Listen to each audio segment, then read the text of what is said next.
Баткен шаарынын 2000ден ашуун кожолугу таза суу менен камсыз болот. Жумуштар Европа реконструкциялоо банкы тарабынан бөлүнгөн 4 миллион еврога жасалат. 2020 жылы жазында ар бир үйгө эсептегичтер менен таза суу бериле баштайт. Азыр 2 саатка гана берилип жаткан таза суу жашоочуларды абдан эле жүдөттү. Батырбек Тагайев таза суунун туруктуу берилбегендигинен короосуна атайын суу топтоочу жай курган. Алда ичүүгө жарабайт. Ошондой болсо да күнүмдүк турмуш тиричилик үчүн пайдаланууга жарап турат. Бул көйгөйлөр жакынкы аралыкта чечилмей болуп, шаарды таза суу менен камсыздоо долбоору башталды. Бул бизге жакшы, өтө жакшы. 24 саат үйүбүздө таза суу болуп турса, бала чакабыз таза суу ичип турат, өзүбүз да таза суу ичип турабыз. Мындай кылып үнөмдөбөйбүз, эме курбайбыз, резерв курбайбыз. Ошо таза суу менен керек болгондо ачып, кайра керек жокто жаап, бизге жакшы болот. Буга чейинки өзү 2 саат суу берип турган жетишпейт эле. Азыр мына эми бул 24 саат круглосутка суу деп проект кириптир шаардын ичиге.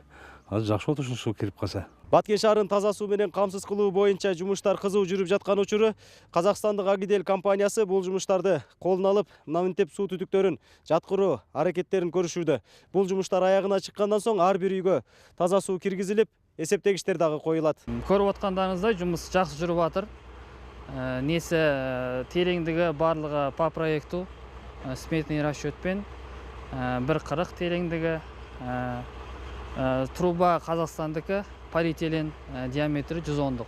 2020 жылдын май айларына чейин Баткен шаарындагы калк жыш жайгашкан 2000ден ашуун кожолукка таза суу берилет. Биринчи бөлүгүндө 2200 кожолук бар, 7800 адам жашайт да шаардын. Ошол жерде азыр биз 40 километр мына көчөлөргө чоң трубопровод коебуз дагы. 50-60 километрге жакын ар бир үйгө кире турган сууларды коюп беребиз деп чечип атабыз. Европа реконструкциялоо банкы Баткен шаарын таза суу менен толук камсыздоо үчүн жалпы 29 миллион евро каражат бөлөт. Буга шаардын бардык суу тутумдары жаңыланып, буга чейинки таза суу көйгөйлөрүнө чекит коюлат. Ал 3 траншка бөлүнгөн. Биринчи траншы 4 миллион, экинчи траншы 14 миллион, үчүнчү траншы 11 миллион болуп. Ошондо жалпы суммасы 29 миллион болот. Келишимге Кыргыз мамлекети менен Европа өнүктүрүү банкы кол койгондон кийин биринчи траншыны жумуштары башталды. Баткен шаарындагы таза суу көйгөйүн чечүү үчүн буга чейин да 2 долбоор ишке ашкан. Бирок миллиондогон акча каражаттары жумшалганы менен натыйжа анча байкалбайт. Анткени Сай учурунда курулган эски суу түтүктөрү алмаштырылбай калган. Азыркы долбоор боюнча бардык суу тутуму жаңыланууда.